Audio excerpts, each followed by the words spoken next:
Hey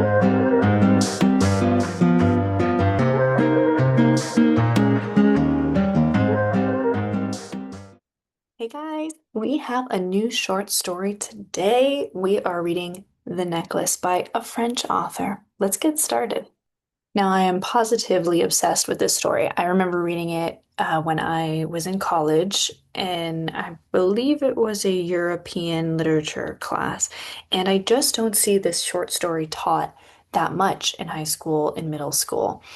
There's a lot of short stories that just circle around all the schools, but I think The Necklace is just so perfect. It's actually quite simple, but what it reveals to us is a beautiful social argument about class and what it means to see yourself in a particular socioeconomic class. Depending on how much money you make, you are born into a particular class in the hierarchy of social dynamics. And let's go ahead and see how this story helps, even though it's quite simple in on the surface, gets deep to the heart of this interesting theme. So The Necklace was written by Guy de Maupassant, a French author from 1850 to 1893.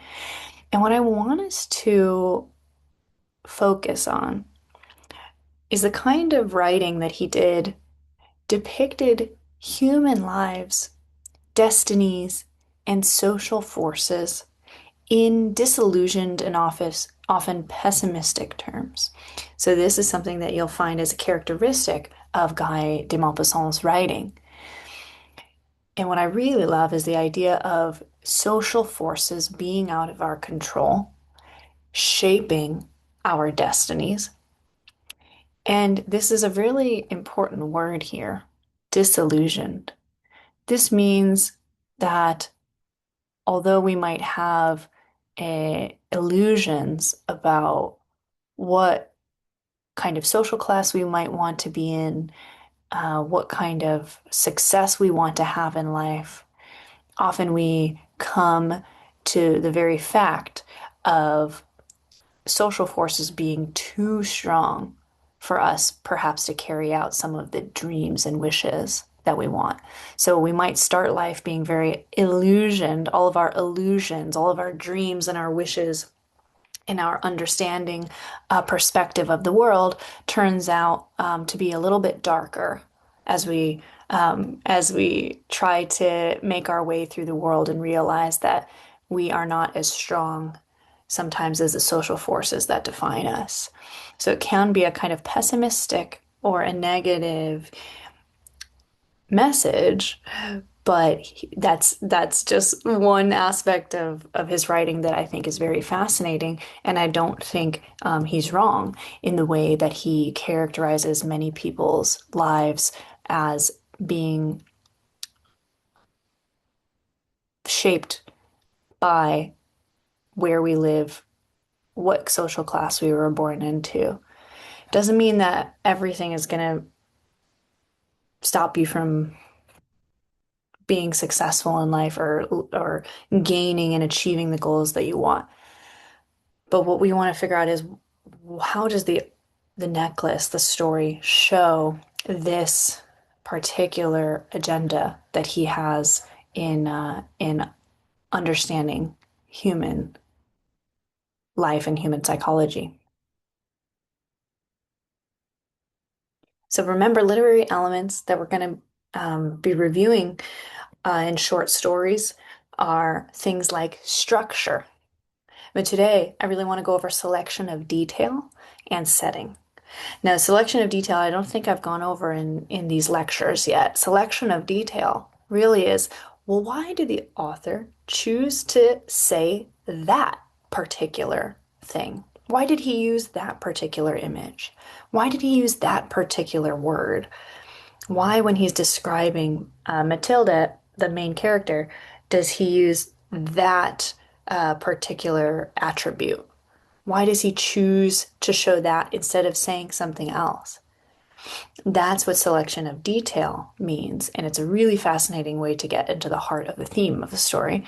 And the setting is going to be very intertwined with that selection of detail because the setting is going to be very important for us understanding these social forces that are at work that are disillusioning Matilda from this life that she wishes was full of illusion. So we're going to start with structure today, just taking the same map that we used for the pedestrian, but applying it to the necklace. And remember, all these literary elements, all including plot development and structure, all will come back to this idea of a theme. Everything has to push forward the theme. In a short story, there should not be one word that doesn't push forward the theme.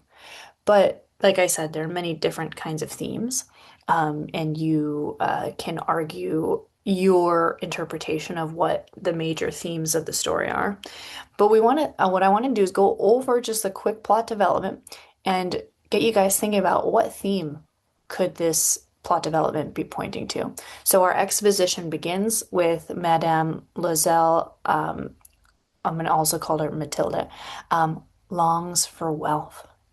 She wants to live the life of luxury. She believes she was born in the wrong class, right? Oh man, I just have all these dreams of being in the upper class. I can't believe I was born in a low class. The inciting incident, the thing that starts the conflict is that she gets invited to a ball. She gets invited to a party thrown by more, middle class, richer people. Um, she buys a dress for the ball. She borrows a necklace, and at the ball, she shines. And everybody, thinks, oh, wow, what a high class woman. Um, but the necklace that she borrows from someone gets lost. And the necklace she believes is so expensive, and she cannot admit to the woman that she lost it, that she works 10 years to pay off this replacement so that she can give the money back to this woman. You see how money is coming into every single point of this plot development. And then finally, as we talked about, the irony, the shock, the twist of short stories is very important, usually comes right at the end. This resolution, she learns that the necklace that she has been working 10 years to try to pay off was actually fake and didn't amount, it was worth nothing. So what we're going to try to figure out, well, what theme does this point to? Especially this idea of social dynamics shaped by economic forces. What social class do you belong to, and how do you perceive yourself in your social class that you belong to? So this brings me to an interesting theme that I want to argue is at the heart of this story. I want us to think of something called class consciousness. Class consciousness, being conscious of what social or economic class, high class, low class, middle class, what class are you born into? And remember, hierarchy is all about, well, if you have a lot of money, people treat you better, you have more privileges in society. You have everything at your fingertips, you have more power in the government. If you're in the middle class, you're always striving to be part of the upper class. If you're in the lower class, everybody just looks at you like you're not even human, like you're subhuman. And they pity you and feel bad for you. But are the lower in the lower class is always working.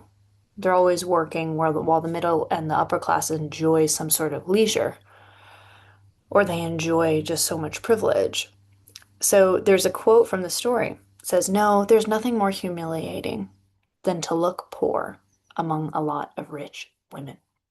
This is, I think, the perfect example of someone who's very conscious of what class they belong to. Now, you can imagine a world where there is no class, where no one's conscious of their class. No one treats anybody differently based on what class they're in. But that's not the case with our world. So let's just look at a really great definition of class consciousness, and then we'll see how it might apply to the story when we read it. Class consciousness refers to an individual's awareness and understanding of their social class status within the broader societal structure. This concept is rooted in the idea that society is divided into distinct social groups based on wealth, resources, and lifestyle. Central to the study of class consciousness is the recognition of class structures and one's position within them, often linked to Marxist theories proposed by Karl Marx. He believed that true class consciousness occurred when working class individuals recognized their exploitation by the upper class, meaning the upper class uses the lower class and keeps the lower class without power so that they can have more power. And Marx believed that this was going to lead to a revolution, because no one is able to be oppressed for that long. But anyway, let's not worry about that part. Let's just worry about the fact of an individual's awareness. So let's say you see somebody else has something nicer than you. They have a bigger house, they have a nicer car, they have the latest phone. You're wearing, let's say, hand-me-downs. You don't have as nice of a house. You don't have as nice of a car. Class consciousness is being aware of that and potentially being bitter or indignant. Indignant means you feel like life has treated you unfairly and you wish you had what the privileges that that social class has. You can see how that's a very poisonous thing to have this kind of awareness. Instead of just saying, oh, well, I really love my house and I love my car and I love all the things that I have, and I don't aspire to need what the people in the higher classes have. That could be you. But is that the main character? Is that what's going on with the main character of this story?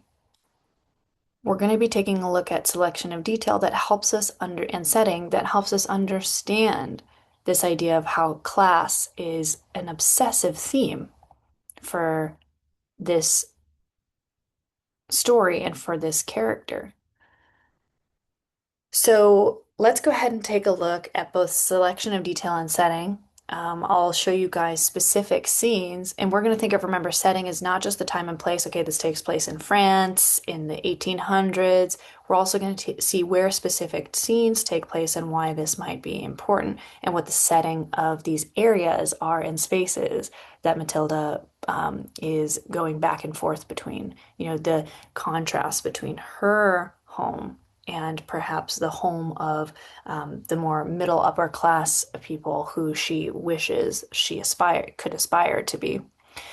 I just want to mention before we get started reading a little background information about 19th century Europe, the 1800s. It's really characterized by this rigid class hierarchy. You're not really able to move up that easily. So if you're born into a certain class, you kind of have to stay there. The importance of appearances cannot be stressed enough, right? Your clothes, your house, your horse and buggy, the everything that can show that can signify your wealth is important to people. And if you do not have a particular kind of appearance, you're not going to be invited to the parties. You're not going to be invited to the particular social circles. Women's social value is also a really interesting concept in the 19th century Europe. Women were not really seen as able to rise up on their own without their husband. Uh, they were kind of attached to whatever life their husband lived. And that's going to be very important for Matilda because she kind of is a little resentful of her husband's lower class background, and she didn't have a good background, and so she wasn't able to marry somebody of a higher background, and her social values kind of all tied up and just ends, with wherever her husband's at. And the final thing I want us to think about is this middle class aspirations, the desire of the middle class to mirror the upper class. Middle class meaning, people who are well off, right? They have some money, but they try so hard to be upper class when people have, were born into money. Middle class is kind of the a class that has made its wealth, whereas the upper class, the wealth has been passed down to them. And so this anxiety and desire to rise up to the upper class. And I would say that the characters in this story are middle class, right? They're just working families, but they have this anxiety and aspiration to be invited into the social circles of the higher classes. So let's go take a look how all of this is being expressed in selection of detail and setting. So as you can see, my copy here is 11 pages. We're only going to be going over the first 5 or 6 pages today, so that next week we'll be able to go over the other half and we'll be able to dive deep into each of these.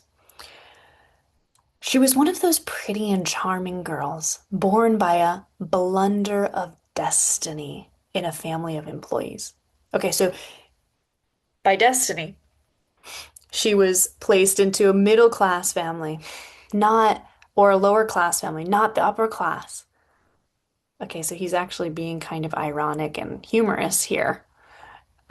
Poor her, right? She was destined for the upper class, but nature made her into the lower class. This is a huge theme here, right? She had no dowry. She didn't have enough money to give as a wedding, as a marriage gift. She had no expectations, meaning she had, rich. She had no ability to marry someone of a high class. She had no means of being known, understood, loved, or married by a rich man and distinguished. And she let them make a match for her with a little clerk in the Department of Education. So she probably grew up wishing and seeing or reading about the lives of the upper class, and maybe she wanted to marry a rich man that she might have, read about in stories. But she had no options, right? So a match, right? Women and men were often matched back in the day, and so she allowed a match. She couldn't do anything except just be matched with someone from, a lower or middle class. Um, we're talking about uh, so she was simple since she could not be adorned, but she was unhappy as though kept out of her own class. Right? She could not be adorned because she didn't have the money to be adorned, right? To be adorned in jewels and riches. So instead she is a simple woman, right? By nature, by she was forced to be, but she was unhappy. While some people might have loved this simple life, she was unhappy because she felt she was destined for a higher class. Um, she suffered intensely, feeling herself born for every delicacy and every luxury. She suffered from the poverty of her dwelling, from the worn walls, the abraded chairs, the ugliness of the stuffs, all these things, which another woman of her caste would not even have noticed. Caste is social class, another word for class. So all these things, this desire to have things beyond your means, this tortured her and made her indignant. Remember, I said indignant means when you're angry at the idea of something unfair being handed to you. Um, the sight of the little girl from Brittany who did her humble housework. Brittany is a place. Uh, so she even has a little servant. But this awoke in her desolated regrets and distracted dreams. She wishes she had a bigger house with tons of servants, doing all kinds of housework. She let her mind dwell on the quiet vestibules. Okay, so this is her dream that she has of being in an upper class. So all of these details are going to um, be what she wishes she had. All the things that her mind wishes she could possess. She let her mind dwell on the quiet vestibules, like hallways, hung with oriental tapestries, lighted by tall lamps of bronze. and on the two tall footmen in knee breeches who dozed in large armchairs made drowsy by the heat of the furnace. She let her mind dwell on the large parlors, decked with old silk, with their delicate furniture, supporting precious bric-a-brac, and on the coquettish little rooms, perfumed, prepared for the 5 o'clock chat with the most intimate friends, men well known and sought after, whose attentions all women envied and desired. This sounds very 19th century. The idea that, there's all these parties where your people of high class reputation come to, and the way that you have your house set up is just so important in showing your class, and all of this is what she doesn't have, but she imagines a world where she lives this kind of life. When she sat down to dine before a tablecloth 3 days old in front of her husband, so the tablecloth that they're eating on hasn't been changed for a couple days, who lifted the cover of the tureen, declaring with an air of satisfaction, "Ah, the good pot-au-feu. I don't know anything better than that." She was, while he said that, her husband, she was actually thinking and imagining something else, something of a more beautiful life. Delicate repasts, this means meals, with glittering silver, with tapestries peopling the walls with ancient figures, and with strange birds in a fairy-like forest. She was thinking of exquisite dishes, served in marvelous platters of compliment, whispered and heard with a sphinx-like smile, while she was eating the rosy flesh of a trout or the wings of a quail. All of this would have been fancy foods. And by the way, if you don't have money, you can't put on these beautiful parties for people. Right? If you invite someone over for dinner, you have to make them food. They don't have the money to do this kind of stuff. And yet, while her husband is sitting there talking about how delicious their dinner is, she is in an illusion that life could be much more beautiful and better if only they had the money to entertain guests in this very high class way. But we have to continue to come back to reality. Matilda has to continue to come back to reality, even though she has a lot of daydreams. She had no dresses, no jewelry, nothing. And she loved nothing else. You see the irony? She felt herself made for that only. She thought she was put on this earth just to shop and to wear beautiful dresses and to be beautiful. She would so much have liked to please, to be envied, to be seductive and sought after. But she believes that because of her social position, nobody wants her. And so she closes herself off to the world. Okay, but here's where things get a little interesting. She had a rich friend, a comrade of her convent days, whom she did not want to go and see anymore. So much did she suffer as she came away, right? So whenever she has to leave her rich friend, she feels bad for herself, so she might as well not go see that friend. And she wept all day long from chagrin, from regret, from despair, and from distress. You can see the hyperbole in this. Short stories are all about hyperbole, meaning exaggeration, but it's all to just reinforce the theme. And short stories, like I said, they're very condensed. They have to show the theme very intensely because there's only a couple pages. So that's why the pedestrian, right, he's arrested for walking. Everything seems very hyperbolic and exaggerated. That's just how short stories work. Okay. But one evening, her husband came in with a proud air, holding in his hand a large envelope. "There," said he, "there's something for you."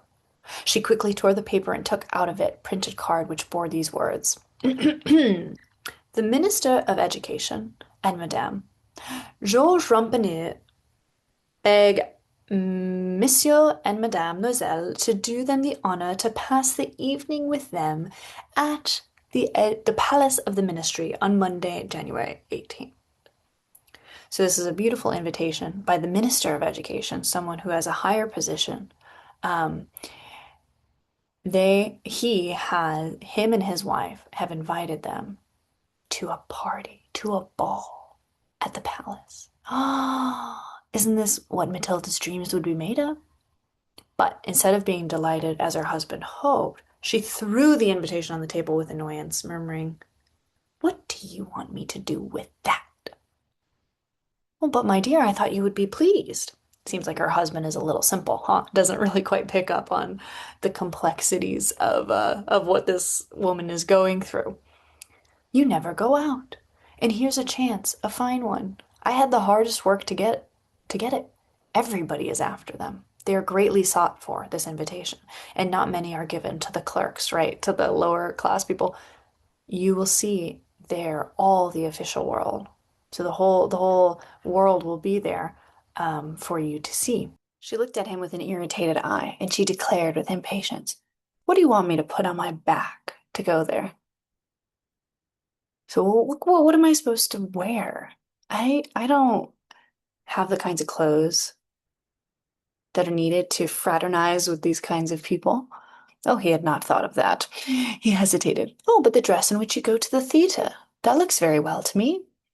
He shut up, astonished and distracted at seeing that his wife was weeping. Two big tears were descending slowly from the corners of the eyes to the corners of the mouth. He started, What's the matter? What's the matter?" You see, he doesn't understand. But because he he's complacent with his class. He knows where he stands. He knows his individual position in the world. He doesn't aspire necessarily to have the clothes and go to the parties. He's all doing it for his wife, who has that motivation, but even he doesn't see the depth of her despair.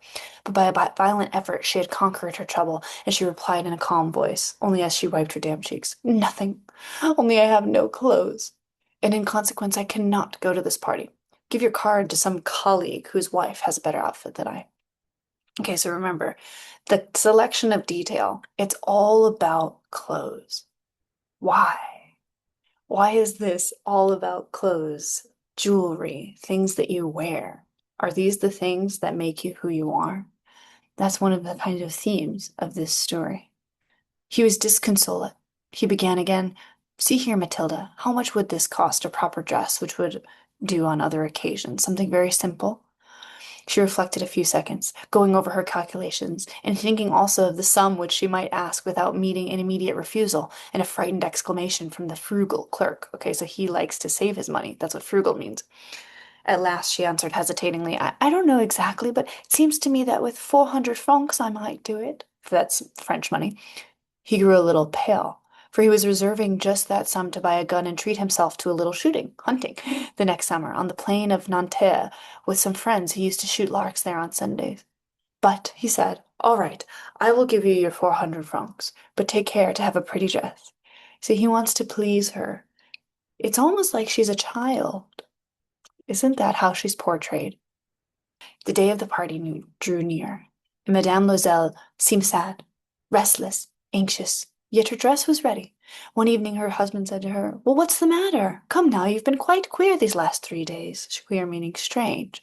And she answered, "Oh, it annoys me not to have a jewel, not a single stone to put on." So jewelry. I shall look like distress. I would almost rather not go to this party. So he keeps giving her a little bit, but she keeps wanting more and more and more. He answered, "Well, you'll wear some natural flowers. They're very stylish this time of the year. For 10 francs, you'll have 2 or 3 magnificent roses." Oh no, but she was not convinced. No, there's nothing more humiliating than to look poor among a lot of rich women. So remember the selection of detail. Looking poor. It's the idea of looking poor that is um, inconceivable to her. But her husband cried, "Well, what a goose you are! Go and find your friend Madame Forrester and ask her to lend you some jewelry. You know her well enough to do that." She gave a cry of joy. "Oh, that's true. I had not thought of it." So the next day she goes to her friends, told her all about her distress. Madame Forrester went to her mirrored wardrobe, took out a large casket, opened it, and said to Madame Loisel, "Choose, my dear." Wow. And now the wardrobe, the casket opens, and she sees her dreams. She saw at first bracelets, necklace of pearls, a Venetian cross. of gold set with precious stones of an admirable workmanship. Again, remember the selection of detail. It's almost in every scene that we're having a very close look at clothes, jewelry, stuff that make you look like you're adorned as a princess. She tried on the ornaments before the glass, hesitated, and could not decide to take them off and give them up. She kept on asking, "You haven't anything else?" "Oh, yes, yes, look. I don't know what will happen to please you." All at once she discovered in a box of black satin a superb necklace of diamonds. And notice the excess that this woman has. Matilda has nothing, but this woman has just this excess of stuff. Not only does she have this casket, but she also has this black satin box. And notice how that might fit in with the theme of class consciousness, of feeling like you just have whatever you want, obsessive, excessive amounts that makes you feel good. That makes you feel like you're part of a higher class. And Matilda is jealous of this. Her heart began to beat with a boundless desire. So notice how this weird juxtaposition between she's only just touching jewelry, cold jewelry, and yet this is the stuff that makes her heart beat. It's very dramatic. Her hands trembled in taking it up. She fastened it around her throat and on her high dress and remained in ecstasy before her. And her friend says, "Yes, go ahead and borrow this per the party." So I have a activity for us.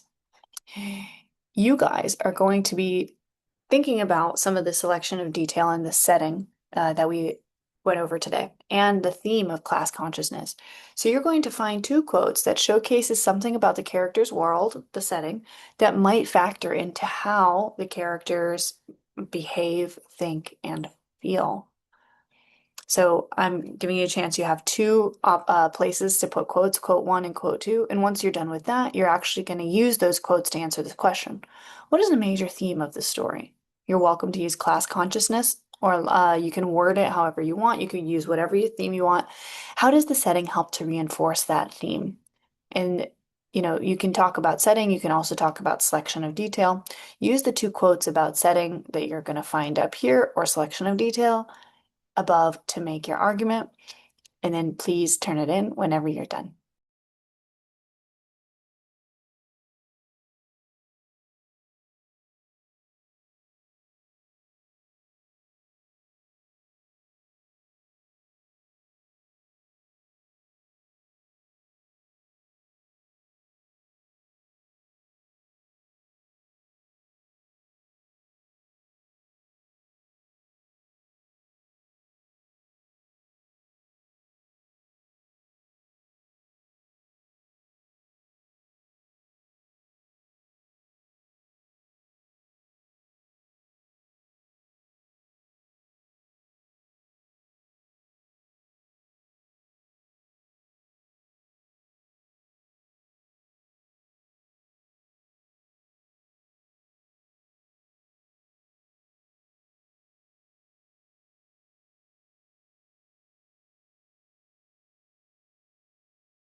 Okay, so we're done with that activity, but we're actually done with our lesson today. I'm just going to review the homework.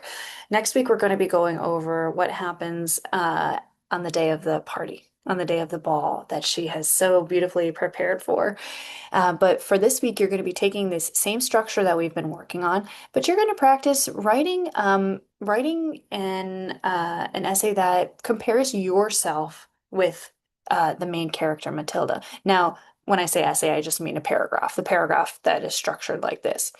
Here's the question. Compare and contrast yourself with the main character, Matilda Lizelle. Are you as conscious about your own social or economic class position?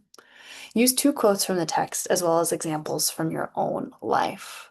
Okay, so here are the things I want you to consider when you're answering this. How much do you care about how you appear to others? Do you need to have the latest clothes, technology, etc., to feel like you fit in? Do you think how much money people have and how much stuff they have is what is important and what defines their character or identity, at least in some part? Should people be treated based on what social or economic class they come from? These are all, you don't have to go through and answer all these questions. These are just things to think about. If you're stuck, there's no right answer to this. Just have fun. It's just a meditation on the idea of how we are part of certain social classes. We can move up and down in social classes much more freely than Matilda could back in the day. Yet, I think we are still, defined in a way by money and by our class. But maybe you don't feel that way. And this is not a black and white question. There's many shades of gray. So potentially, you can think about just how much we care about our appearances or how much we care about the money and the stuff we have. So this should be really fun. I'm excited to read your answers. Thank you guys for showing up today. I can't wait to do the part two of the necklace next week. Bye bye.